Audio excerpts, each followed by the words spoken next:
Hey, what's up, guys? Welcome to the channel. UFC 287, Alex Pereira versus Israel Adesanya 2 is almost here, and this card is crazy stacked from top to bottom. And on the prelims, a fight that is being massively overlooked, Gerald Meerschaert versus Joe Pyfer, and this is going to be my full breakdown and prediction for this fight. And I'm going to be doing a bunch of UFC 287 prediction videos. I will link my entire UFC 287 playlist down in the description if you want to go check out any of those videos after this.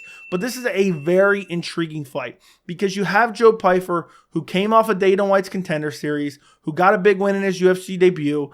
And the UFC is clearly trying to push him. And I think on the UFC 287 broadcast, we're probably going to hear "Be Joe Pyfer" about 817 times.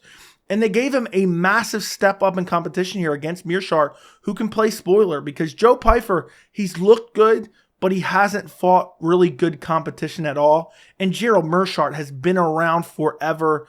And, you know, a lot of people think of Meerschaert, they think of that first round KO loss to Khamzat Chimaev. But he went on a decent run after that. And of course, he's lost a fight. We'll talk about his resume here in a minute. But Gerald Meerschaert, this is no gimme fight for Joe Pyfer. It's not a guarantee that he goes out there and steamrolls him in this fight. This is a big step up in competition. Meerschaert's very well rounded. A lot of people counted him out in his last fight against Bruno Silva. Look what he was able to do there. So this is a very interesting dynamic, because if Joe Pyfer can't beat a guy like Gerald Meerschaert, who's kind of like the gatekeeper for the top 20, it's hard to imagine him having a future in the top 15 of the middleweight division. You know, of course he's young. Of course he can rebuild. But this is a massive moment for him. You know, can he capitalize on the Dana White's Contender Series hype? And then he gets this fight on a massive card like UFC 287. If he gets a big win here, let's say he goes out there and stops Gerald Meerschaert, that is going to be massive for his career. And for Gerald Meerschaert, you know, he said it before the Khamzat Chimaev fight, "I want to shock the world here." You know, this wouldn't be shocking the world beating Joe Pyfer, but I'm sure he doesn't want to be a guy that's just a stepping stone for the middleweight contenders. So this is a big fight for him as well. And of course, he wants to stick around and fight in the UFC, collect a few more paychecks within the UFC before he eventually moves on to something else, because he's getting up there in age. He's in his mid-30s. Of course, you know, he might be able to fight till he's 40 years old, but who knows how long he's going to be able to last in an organization like the UFC. So this is a big fight for both guys, and it's crazy that this fight is on the prelims. Looking at the tail of the tape, you have Meerschaert, who's 35-15. You have Pyfer, who is 10-2. Neither guy is ranked. Meerschaert is 35. Pyfer is 26.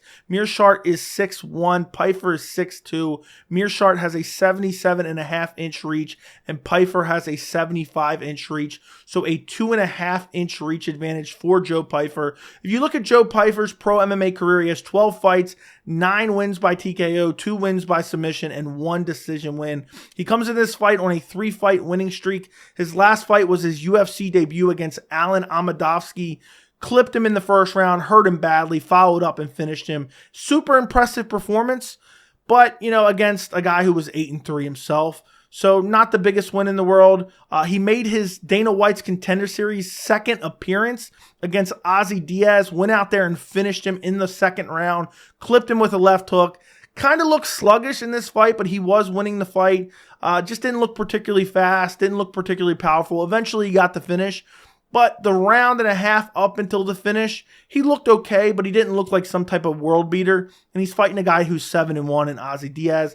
And then the other fight I want to talk about, which is his last loss, was on Dana White's Contender Series back in 2020 against Dustin Stolfus, where he kind of got taken down and he reached down to plant his arm, and his arm dislocated and he lost the fight that way. Luckily for him, he got another opportunity on Dana White's Contender Series. He was able to capitalize, but that was his last loss. And then his last loss before that was all the way back in November of 2019, where he got submitted via guillotine choke. So now if you look at Gerald Meerschaert, he has 35 pro MMA wins, 6 wins by knockout, 27 by submission, 2 by decision. Of his 15 losses, 3 by knockout, 8 by submission, and 4 by decision. He's a guy that's just been around forever. He's been in the UFC since 2016 for 7 years. That is absolutely craziness to stick around, even though he's not at the highest level, but just to stick around as one of those journeyman type guys for 7 years. Now, in his last fight, he was an underdog against Bruno Silva. A lot of people were picking Bruno Silva. I picked Bruno Silva in this fight. And I didn't think Gerald Meerschaert was going to be able to win this fight. Bruno Silva had a borderline close fight with Alex Pereira. and Gerald Meerschaert went out there, out-grappled him in the first round, out-struck him in the second round. The second round was a little bit closer. And then in the third round, clips him with a massive punch, follows him to the ground, beats him up, and then grabs a guillotine to finish him off in the third round. And I mean, you've seen, of 35 wins, 27 via submission. Before that, his last fight before that was back in April of 2022. He lost to Krzysztof Jotko. This was a fight where he got out-grappled in this fight. You know, it was kind of 50-50, but Jotko was just able to do more with the grappling, able to take him down and control him for portions of time. So I guess, you know, it was one of those fights where Jotko was able just to be the better grappler, even though Meerschaert was able to mix it in a little bit as well. Not a horrible loss, but again, this is like a mid-tier middleweight in Krzysztof Jotko, so not a great loss. Then before that, he had a 3-fight win streak, an opponent in common, Dustin Stolfus. That's the opponent where Joe Pyfer broke his arm or dislocated his elbow, whatever it was, on Dana White's Contender Series. He had a win over him via submission, rear naked choke, third round. The fight before that, Makhmed Muradov, back in August of 2021, submitted him via rear naked choke. The fight before that, a guillotine choke. Gerald Meerschaert is just submitting guys left and right. Before the loss to Krzysztof Jotko, 3 straight submission wins. And then the one fight afterwards, he submitted Bruno Silva. The fight before that is when he got brutally KO'd by Khamzat Chimaev. And the Khamzat Chimaev fight, in a way, it's not the same type of hype, but it's kind of a similar fight to this where Khamzat was kind of unknown. They were bringing him in, kind of seeing, oh, Gerald Meerschaert's his toughest test to date. And Khamzat went out there and brutally KO'd him with a right hand in the first round. But he's just been around forever. He fought Eric Anders, lost to him, lost to Ian Heinisch, fought Kevin Holland, fought Jack Hermanson, fought Thiago Santos. He's been around forever, and he's fought a lot of good talent. He's fought a lot of guys who've gone on to do good things in the division. And now we're going to see how he looks against, you know, a kind of an unknown contender in Joe Pyfer coming off of Dana White's Contender Series. And when I look at this fight, I see a fight that is a trap fight for Joe Pyfer, because I think a lot of people, probably including the UFC, think Joe Pyfer is just going to come in and absolutely steamroll Gerald Meerschaert. And Meerschaert, while he's not really great anywhere, he's like a lesser version of Marvin Vettori. He's not a particularly great striker. He's not a particularly great grappler. He has very good submissions, so obviously that's a little bit different than Marvin Vettori. But he's just very well-rounded, even though he's not great anywhere. He's not particularly fast. He doesn't, he's not particularly, crazy stamina. Marvin Vettori, same thing. But Gerald Meerschaert is just good everywhere. And Joe Pyfer, he's been untested. He's fought terrible competition up until this point. His last fight, he got a big KO, but it's against a guy who's 8-3 who hasn't fought good competition himself, and most people expected him to lose. If I were to pick Gerald Meerschaert in this fight, I'm picking him by submission. Maybe he hurts Joe Pyfer as he's rushing in and pressuring him, and then he gets a guillotine, similar to some of his last performances where he got a submission, which was his last 4 wins were via submission. But for Joe Pyfer, he moves forward, he's aggressive, he's fast, he has good power, and I really think what this fight comes down to is the youth advantage for Joe Pyfer, and I'm still a little bit hesitant to pick him, because I do worry about the level of competition he's faced, and I do think Meerschaert can play spoiler here. But I just think Joe Pyfer is younger, faster, more powerful. I think Gerald Meerschaert's only getting older, only getting slower.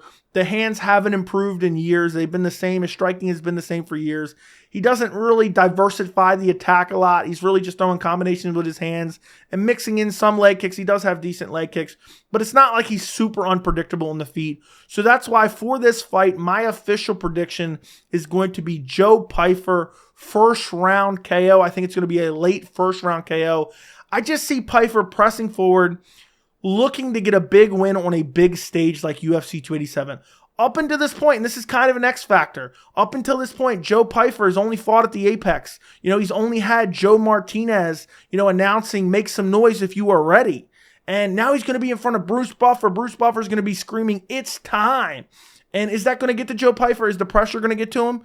Some people thrive under pressure. And I think Joe Pyfer, with this opportunity, he's going to make the most of it. I think he's going to go out there and look for the kill early against Gerald Meerschaert. He knows he has to win this fight. He wants to win it impressively. He wants to impress Dana White. They talk be Joe Pyfer because he's super animated and a little bit crazy. And I think he's going to go out there and say, look, this guy's 35 years old. He's not the elite of the elite. I'm going to go out there and steamroll him. And his style really is to push forward and look for the KO. And he's only ever won one fight by decision. So I really don't see Joe Pyfer winning this fight by decision.